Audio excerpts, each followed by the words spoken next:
콩나물 시루로 변한 김해 공항 실태 어제 전해드렸습니다. 그런데 김해 신공항이 등장하면서 안전에 대한 논란은 오히려 증폭되고 있습니다.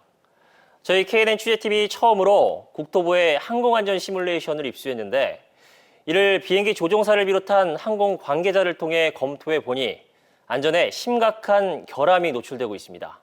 진재훈 기자가 취재했습니다.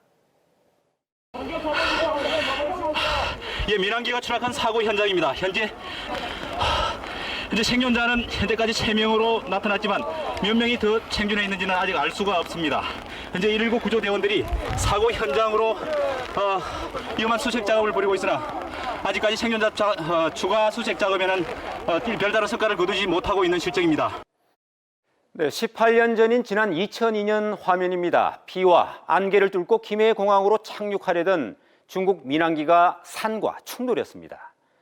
당시 현장에 가장 먼저 접근해서 보도했었던 제가 본 것은 참혹함이었습니다.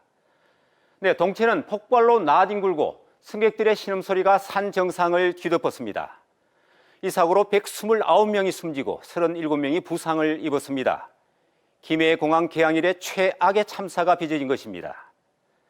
네, 활주로 앞에 해발 380m라는 산이라는 지형적인 치명적 요인에다가 조종사의 미숙한 대처 등이 주요 원인으로 지적됐습니다.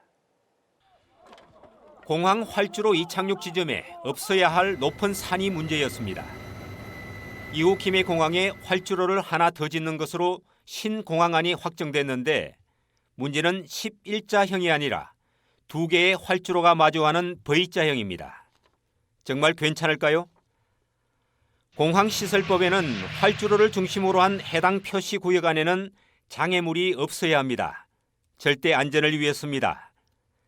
하지만 붉은 표시 모두가 산입니다. 비행기가 뜨고 내리는 활주로 부근에 산들이 밀집한 것입니다. 국토부가 명백히 관련법을 위반했습니다. 취재팀은 아직 공개되지 않은 국토부의 김해 신공항 착륙 시뮬레이션을 확보했습니다.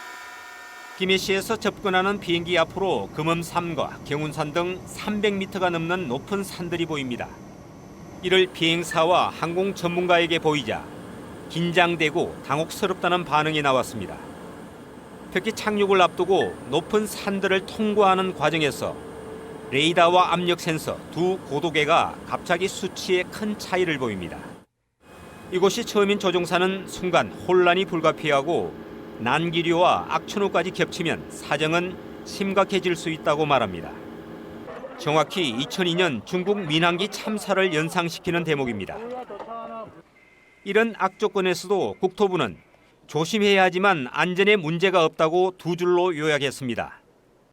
대신 정밀하게 접근하면 된다고 주장합니다. 하지만 정밀 접근 절차를 만든다는 것 자체가 착륙이 힘들다는 것을 스스로 인정하는 것일 뿐 아니라 이 또한 관련법 위반입니다. 계획 단계에서 장애물을 존치하는 것은 법적인 위반 사항이고 또 계획 절차 사항에도 여기에다 착륙에 한번 실패하고 다시 떠올라야 하는 경우와 군사공항으로서의 시뮬레이션은 아예 없습니다. 기본 사항이 빠져 있는 것입니다. 국토부 시뮬레이션을 본 전문가들이 김해 신공항 계획을 두고 18년 전 중국 민항기 참사를 떠올리는 이유가 여기에 있습니다. KNN 진재훈입니다.